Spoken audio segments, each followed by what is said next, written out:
ఆకు పచ్చడి. ఈ ఆకు తినడం వలన మనకు చాలా లాభాలు ఉన్నాయి. దీనికి కావలసినవి పల్లీలు, జీలకర్ర, ధనియాలు, చింతపండు, కరివేపాకు, టమాటా, ఎండుమిర్చి, ఎల్లిపాయలు, మునిగాకు. స్టవ్ పైన ఒక గిన్నె పెట్టి అందులో ఆయిల్ వేడయ్యాక జీలకర్ర వేసి కొంచెం అవి వేగాక ధనియాలు వేసుకోవాలి. ఆ తర్వాత అందులోనే ఎల్లిపాయలు, ఎండుమిర్చి, కరివేపాకు వేసుకొని కొంచెం కలర్ చేంజ్ అయ్యేదాకా అలా వేగిస్తూనే ఉండాలి. ఈ ఆకుల్లో చాలా పోషకాలు ఉన్నాయి. ఐరన్, కాల్షియం వంటివి చాలా ఉన్నాయి.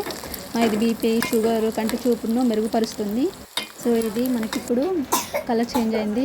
వేరే ప్లేట్లకు తీసుకున్నాక మళ్ళీ అదే గిన్నెలో కొంచెం ఆయిల్ యాడ్ చేసి అందులో టమాటా, చింతపండు, మళ్ళీ మునగాకు కూడా అందులోనే వేయాలి.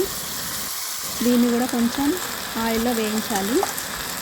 ఆకు తినడం వలన స్కిన్కి, హెయిర్కి కూడా బాగా యూజ్ అవుతుంది. ఈ ఆకు మన బాడీలో దాదాపు చాలా రోగాలకు పనిచేస్తుంది.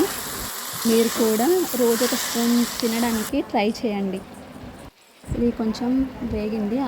మనం ఒకసారి మూత పెట్టి 1 మినిట్ ఉంచి దించేసుకోవాలి. నేను కూడా కొంచెం వేయించుకున్న వాటిలో గ్రైండ్ చేసి అందులోనే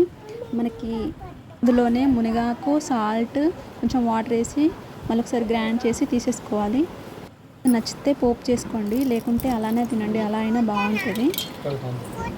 ఇది తింటుంటే పసరు ఏం రాదండి, చాలా బాగుంది. మీరు ఒకసారి ట్రై చేసి చూడండి.